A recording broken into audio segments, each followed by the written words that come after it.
स्वागत है आप सभी का एक बार फिर से ज्योग्राफी विद रहमान सर के यूट्यूब चैनल पर।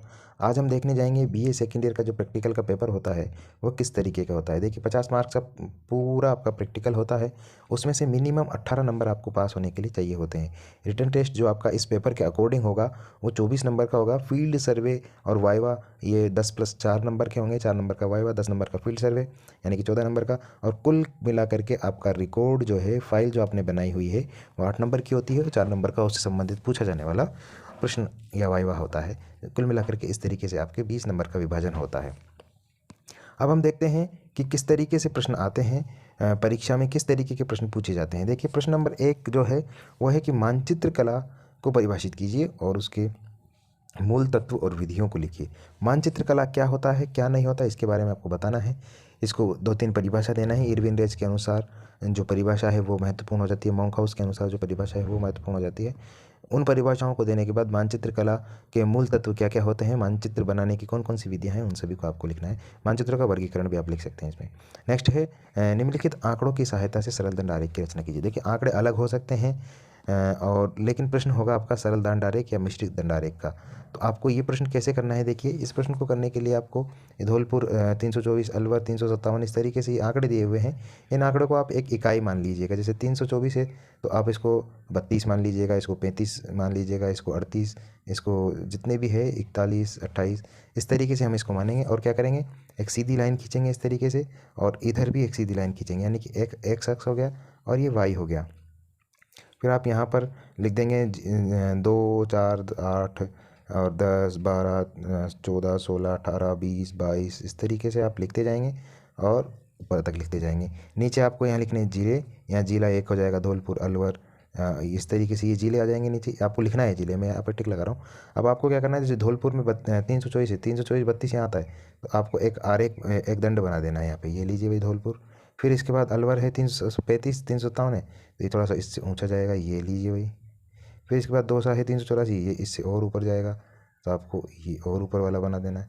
फिर इसके जयपुर और ऊपर जाएगा, और जयपुर और ऊपर जाएगा तो और ऊपर वाला बना देना है, जितना ऊपर आप पहुंचा सकते हैं। मेरी स्क्रीन थोड़ी मोबाइल की इतनी पर्याप्त नहीं है। फिर उसके बाद जैसे एक कोटा है, कोटा का आपको ये कम बनेगा 28 वाला, और इसी तरीके से सीकर का भी 28 वाला। इस तरीके से आप इसको फिर थोड़ा सा डेकोरेट कर सकते हैं। ये आपका सरल दंडारेख बनेगा। इस तरीके से ज़्यादा मुश्किल काम नहीं है, आपने अपनी फाइल में बनाया हुआ होगा।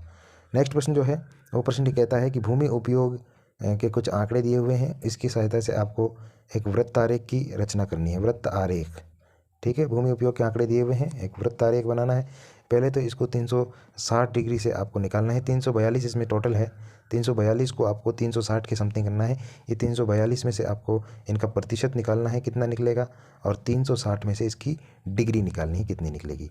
तो लगभग लगभग ये जितने आंकड़े दिए हुए हैं उस आंकड़ों से थोड़ा ज़्यादा आएगा। देखिए 160 दिया हुआ है आपको, तो ये 160 का हो जाएगा लगभग 100 आपका 70 के आसपास, और ये 68 का आपका 72 के आसपास हो जाएगा, 45 का आपका 50 के आसपास हो जाएगा। तो आपको क्या करना है, एक वृत्त खींचना है और उस वृत्त में आपको बीच में केंद्र मान करके 100, पहले तो 170 डिग्री का एक वृत्त बनाना है। ये 170 डिग्री का कोण बन गया।